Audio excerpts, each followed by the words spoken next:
Okay, so magandang araw. So ngayon ay nasa first week na tayo ng ating third quarter at ang topic natin ay about undefined terms. So ibig sabihin papasok na tayo or nasa geometry na tayo. So nasa bungad na tayo ng geometry, mauunawaan na natin ang geometry. Okay, so ang most essential learning competency na dapat nating matutunan, so dapat kayong mga grade 7 learners ay matutunang mag-represent ng point, line, and plane using concrete and pictorial models. Okay, so etong point, line, and plane kasi natin, yan yung tinatawag nating mga undefined terms na kung saan kapag pinagsama-sama natin yan ay makakabuo tayo ng mga bagay-bagay na nakikita ng ating mga mata. Okay, so dito, tatalakayin natin kung ano ba ang pagkakaiba ng tatlong undefined terms na to. So, una na pag-uusapan natin ay ang point. So, ano ba ang point? So, pag sinabi nating point kay undefined terms, so it has no dimension. So, walang dimensions. So, pag pinag-usapan natin ang dimensions, that is length, width, height, thickness, so parang ganon. So, pag sinabi nating point, wala siyang length, wala siyang width, wala siyang height, wala siyang thickness. Ayan. And then, ang point ay represented by a small dot. So, ibig sabihin, so, yun, parang ito, hindi naman nabago na. So, this one, so that is a point. So, it is represented by a small dot. Ayan. Named by a single capital letter. So, etong point na to ay pinapangalanan gamit ang capital letter lamang. Single, so isang capital letter lamang. So, malaya tayong gumamit ng letters from A to Z. So, ito, let's say this is point A. Another point B. Another point C. Another point D. So, up to letter Z ang pwede nating gawin. Okay, so kung titignan nyo noong mga nakaraang video lesson natin, so, naging parte ang number line. Diba? So, dyan makikita natin ay may point at ito ay nilagyan natin ng pangalan. So, let's say ito ay E. So, etong point na to na nasa number line ay point E. Point F. G. H. I. And so on. So, yung mga dot na yon sa number line ay those are points. Diba? Okay, so sana'y nauunawaan kung ano ang tinatawag nating point pag pinag-usapan ng undefined term. So, isa siya sa undefined terms na kailangan na alam natin. Ang dami-dami na nakikita ng mata natin na nagre-represent ng point. Okay, so next naman ay line. So, pag sinabi nating line, hindi na rin bago to, madali lang to. So, has one dimension. So, yung dimension, so kung we have length, width, height. So, pag sinabi nating has one dimension, kay line, ang dimension na meron sa kanya ay ang length. So, infinite length. So, pag sinabi nating infinite length, ay walang katapusan, walang hanggang haba ng bagay. Ano po? But, sa representation ng line, so, makikita natin na ano yan, may mga hangganan. But, yun ay just to concretize or makita lang natin kung ano yung pagkakaiba ng line kay point at kay plane. But in reality, ang line natin ay infinite length. So, walang hangganan yung ang haba niya. Okay. So, represented by a two-headed arrow. So, nire-represent siya ng two-headed arrow. So, ganyan. Okay. Named by either using 2 points. So, pinapangalanan siya gamit ang dalawang points. Magkaibang points on a number line. So, for example, ito ay line AB. Okay. Another one, we have line BC. Okay. We have line DE. Okay, so ganyan siya pinapangalanan. Another naming ng line ay gamit ang italicized lower case. So kapag small letter naman ang gagamitin natin, so pwede naman. For example, ito ay line M. Line L, italicized dapat siya. Diba? So ito ay so line M, line L. Ayan. So yan, makikita natin yan, ma-observe natin yan. So sa mga nakikita ng mata natin, ang dami-dami ring lines na nagre-represent ng lines. So next ay plane, ang pangatlong undefined terms natin. So pag sinabing plane, has 2 dimensions. So meron siyang dalawang dimensions. So kung ang point ay no dimension, ang line 1 dimension, ang plane 2 dimension. Ano ang dimensions na tinutukoy kay plane? So we have infinite length. So ang length niya ay walang katapusan din, at ganun din si width, infinite width din. So yung width niya ay walang katapusan din. So that is a plane. So has 2 dimension. Ang meron lang sa kanya ay infinite length at infinite width. So wala siyang thickness. Ano po? So represented by a flat surface. So ang mga nire-represent niya ay mga flat surface. So named by using 3 non-collinear points on the plane or a capital letter. So paano ba ito? So let's say na so 3 non-collinear points. So let's say that we have this.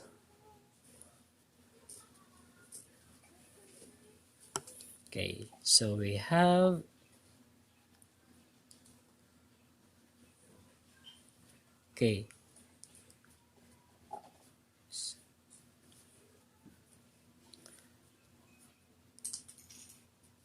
so for example, we have this plane.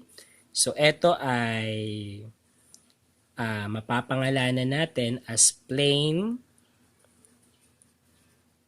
Gagamit tayo ng 3 non-collinear points. So pag sinabing non-collinear points, wala siya sa iisang linya. So we could have a plane R, S, T. So ang point R, S, saka T ay wala sa iisang linya. Another one, STU. So plane STU, TUR, URS. So plane URS. Plane RTU. Ayan. So ang daming pwedeng maging pangalan ng plane na sinulat natin. Ayan.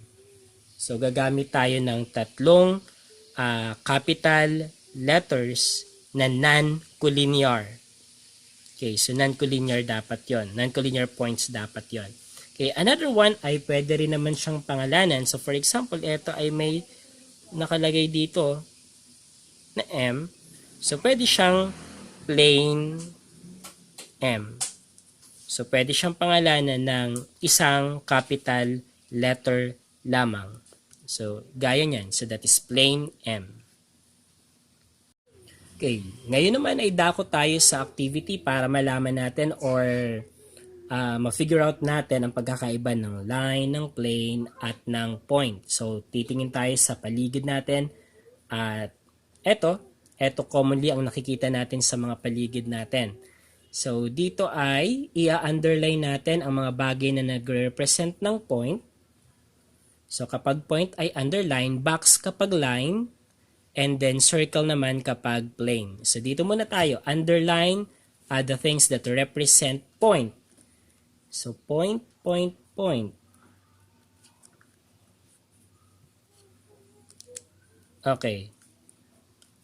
Siguro isa-isa na lang natin, no?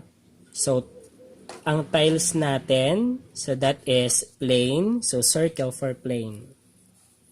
Okay, stick that represent line. So ang line ay box. Okay, and then sand that represent a point. 'Di ba? So yung sand grain. So since point 'yan, underline. Okay. Then we have chord. Chord is for a line. So box natin siya. String ay line. So ang gagawin ay box. Laptop. So that is a plain circle. Pencil, that is a line. So box. Okay. Wall, that is a plane. So isi-circle natin siya. Intersection of two lines. So intersection of two lines, if this is the first line, this is the second line. Okay, pag sinabing intersection, eto. So that is a point. So ang point ay underline. So eto ay i-underline natin. Okay, next we have wires. Ang wires ay line. So ang wires natin ay ibabox. Mirror, so that is a plane. So eto ay circle. Okay, dust, that is a point. So eto ay i-underline natin. Dot, that is a point. So eto ay underline. Floor, that is a plane. So eto ay circle. Curtain rod, that is a line. So ang gagawin ay ibabox. Okay, next, thread. So sinulid. So that is a line. So eto ay ibabox. We have plywood, that is a plane. So that is, isi-circle natin siya. Push pin. So pag tinignan natin ang push pin, it represent a point. So eto ay underline. And then we have roof. Okay, kita pa ba? So ang roof natin ay plane. So eto ay circle. Okay, thumbtacks, that is a point, represent a point. So eto ay underline. Corner of a table. So pag sinabing corner of a table ay yung dulo. So yung meeting point ng edges. So ibig sabihin that is a point. So eto ay underline. Okay, next, cardboard. So commonly ang cardboard ay plain. So eto ay isi-circle natin. And then we have a lumber. So wood lumber. So ang lumber natin that represent a line. So it is box. Okay, towel. So ang towel natin ay nagre-represent ng plane. So eto ay isi-circle. Stars in the sky. It represent point. So eto ay underline. Okay, edge of a wall. So edge of a wall represents, so ang edge of a wall natin, so pag sinabing edge ay, so kung eto, so eto yan, eto. Ayan. So that represent a line. So ang line ay box. Okay, so paper, that is a plane. Circle. Book, that is a plane. Okay, chalkboard, that is a plane.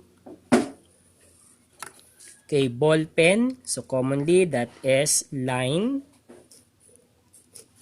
Okay, we have mat, that is a plane. Okay, tip of a pen. So ito yung dulo ng pen. So that is a point, underline. Okay, then whiteboard. Ang whiteboard natin ay plain. So yan, circle. Okay, so napakarami pang mga bagay na makikita natin na nagre-represent ng point, nagre-represent ng line, at nagre-represent ng plane. So minsan, commonly, ang mga point natin ay nasa bagay din, nasa bagay na, 'di ba? So minsan nagiging design, mga corner, ganyan.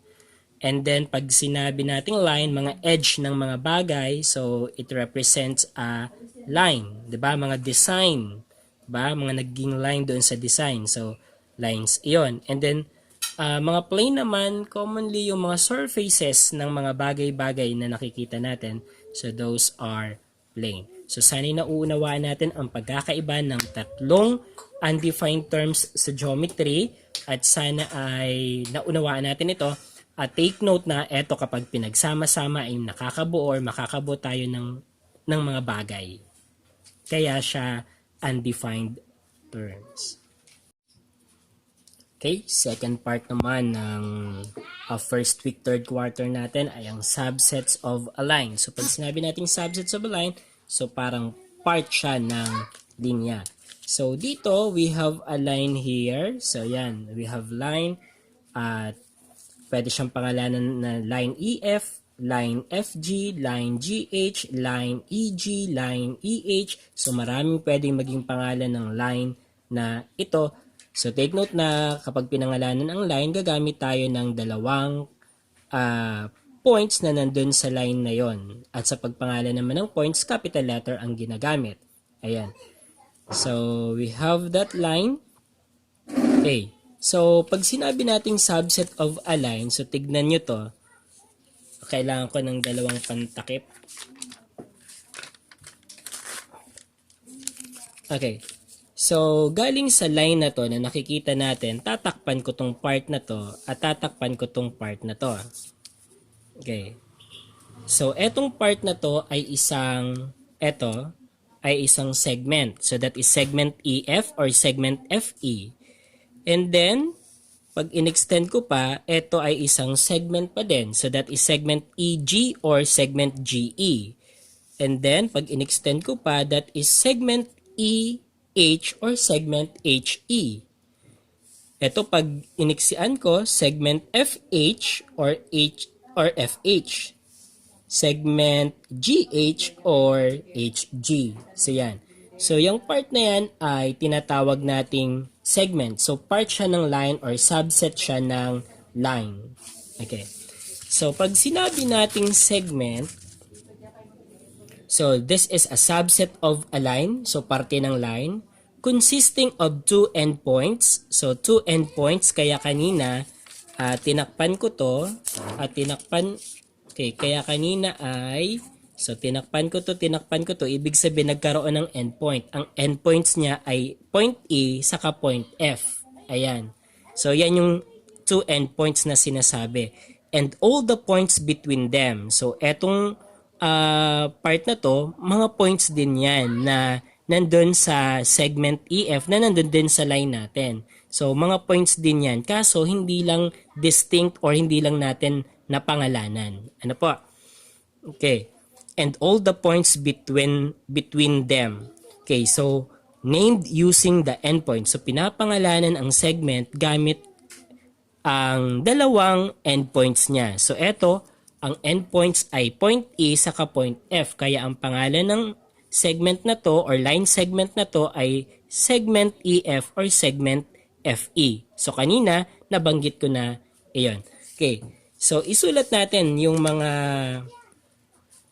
Okay. So pag in-identify natin yung mga segment na nandyan sa line na yan, so we could have this. So eto, gagamit tayo ng a line segment or bar. Ayan. Wala siyang arrowhead kasi hindi na siya linya. Parte na lang siya ng linya kaya walang arrowhead. So, ganyan lang siya. So, we have EF or FE. Okay. We have line segment EG or GE. We have line segment EH or HE. Okay. So, line segment FG. So, eto. Or GF. Okay. Line segment FH. So, eto naman yan. Okay. So, eto. Okay. Or HF. Okay. Then, line segment GH. Or HG. Okay, so yun yung mga line segment na makikita natin from this line. Okay, so next naman ay ray naman tayo. So tignan nyo, kapag tinakpan ko to, okay, so kanina line siya, buo. Pag tinakpan ko to, inalis ko to, we will have this. So yan ay ray. Ito din, pag tinakpan ko, that is array. Tinakpan ko to, that is array. Ang direction niya ay going to the left. Pag tinakpan ko to, we have ray. Ray pa din siya, and then going to the left pa din. Okay, next ay, ito naman. So, tinakpan ko naman to, we have this ray, and then going to the right direction siya. Another ray going to the right direction. Another ray going to the right direction. Another ray going to the right direction.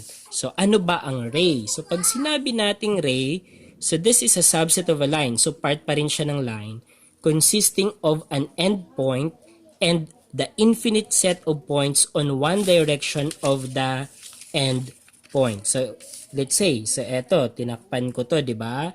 So, ito yung ray na yan. So, ito yung endpoint. So, may endpoint siya. Pagkatapos ito, continuous yung points na yan. Since may arrow tayo, ibig sabihin, dire-diretso yun. Ano po? Okay. So, we have that ray. Okay? So, paano ba pinapangalanan ang ray? So, named using an arrow symbol. So, an arrow symbol. So, dito tayo. Okay, so named using an arrow symbol. So, ito ang arrow symbol natin. And 2 capital letters. So, 2 capital letters na makikita natin dyan with the endpoint written first. So, sinusulat ng una ang endpoint ng ray na yon. So, followed by another point on the ray. So, takpan natin to. Okay. So, eto. So, that is ray GH. So, ray GH. Okay, ang tanong ko, pwede bang ma-interchange gawin siyang ray HG? Hindi pwede. Kasi ang pinapakita lang natin, ang ray GH natin ay eto. So, ang una dapat ay si endpoint. Ito yung endpoint natin. At kasunod ng endpoint na yon ay kung ano pa yung distinct point na kasama doon sa ray na tinutukoy. So, which is the point H. Okay, another one. So, kapag eto naman, so pwede etong ray FG. So, pwede rin siyang ray FH. So, ang endpoint dapat ay yung F. So, yung first letter sa pagpangalan ay yung F. At yung susunod na letter, isang point lang na madadaanan or kasama dun sa array na yon. Okay, next. So, we have this. So, ray pa din siya. So, that is ray. So, ito ay ray. Pwedeng EF. So, pwede siyang ray EG. So, pwede siyang ray EH. Okay, so yan. So, yun ang pagpangalan natin sa ating ray. So, kung titignan natin, yung direction niya ay going to the right. So, yung iba pa. So, tingin naman tayo dito sa kabila. So, tinakpan ko to. So, ano naman ang pangalan ng ray na to? So, ang pangalan ng ray na yan, okay, gamit tayo ng ibang. Okay. So, ang pangalan ng ray na to, since eto na yung endpoint niya, so, ang pangalan nito ay ray FE. Ang direction ay going to the left. Okay, pagkatapos, eto naman, ang pangalan ng ray na yan ay ray GF or pwede rin siyang ray GE. So, dapat ang first letter sa pagpangalan ay yung G. Okay, next. Eto naman ay si ray. So, yan. Ang endpoint ay H. So, then, followed by any other point na part ng ray natin. So, we have G. So, pwede rin siyang ray HF.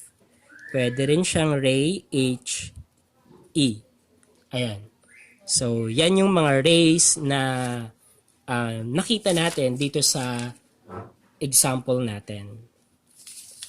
Okay. So, pag pinag-usapan din si Ray, meron tayong tinatawag na opposite rays at meron tayong tinatawag na same rays. Ano ba itong opposite rays at ano ba itong same rays? So, pag sinabi nating opposite rays, so two rays with a common endpoint and extending to opposite direction. So, ibig sabihin, pareho ang endpoint nila, pero ang direction nila ay opposite, magkaiba. So yung isa ay going to the left, yung isa naman ay going to the right. So ano-ano ba ang mga opposite rays natin? So magbigay nga tayo ng opposite ray. Okay, so opposite rays. So from the illustration natin, ang mga opposite rays dyan, so let's say ito yung endpoint, common endpoint. So that is FE. So ito, pagkatapos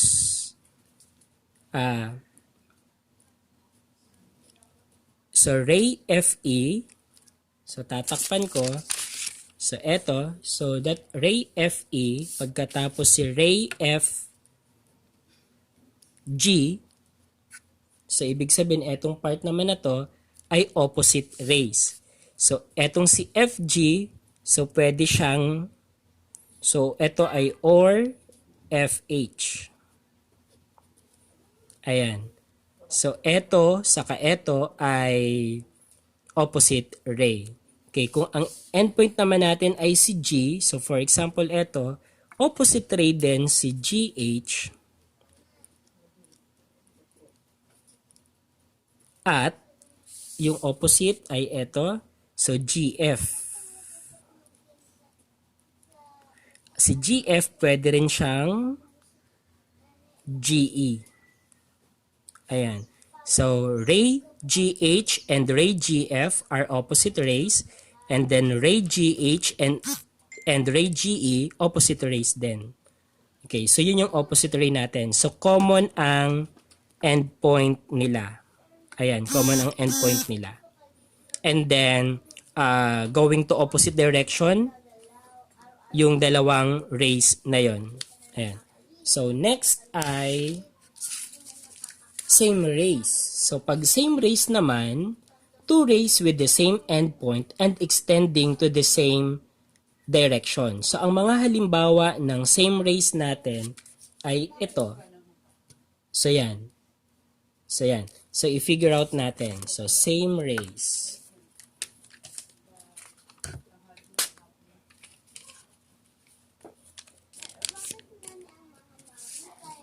Okay, so ang sabi, si same rays ay dalawang rays with the same endpoint and extending to the same direction.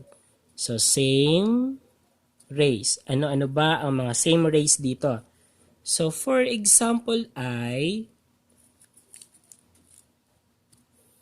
okay, so pag tinakpan ko to, we will have ray GF and ray GE. So ray GF, so ito yung ray GF natin. And then ito rin yung ray GE natin. So same ray siya kasi kung titignan natin pareho lang. Na iba lang yung pangalan pero pareho silang rays na pareho ang sakop ng ray ng ano nila, ng ray na yon. Okay, another one ay, okay, so eto, tinakpan ko dito. So we could have ray HG and ray HF. Ayan. So pwede rin na since dala-dalawa lang tayo. So another one, so pwede rin naman si ray HF and ray HE.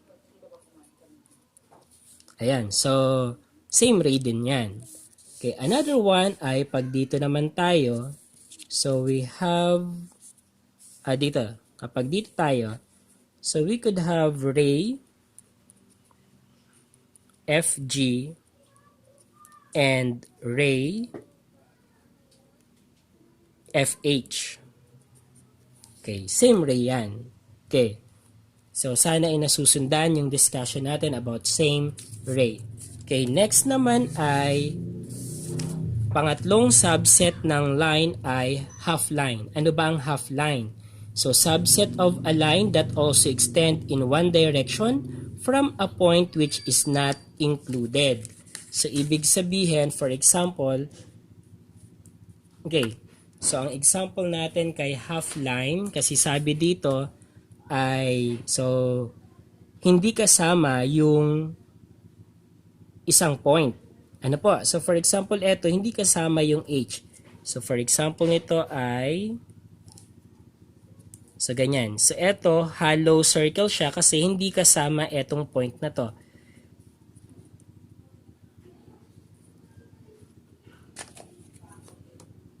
Okay, so for example ay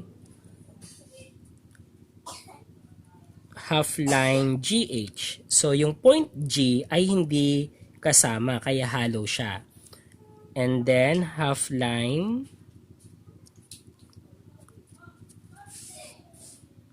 okay, so half line FH. Yung point F ay hindi kasama, kaya hollow circle siya. Ayan ang half line natin. So again, pag pinag-usapan si subset of a line, so we have segment, we have ray, we have half line. Pag ray ang pinag-uusapan natin, meron tayong tinatawag na opposite rays, saka same rays. So sana yung mga examples na ibinigay ko ay inyong natutunan.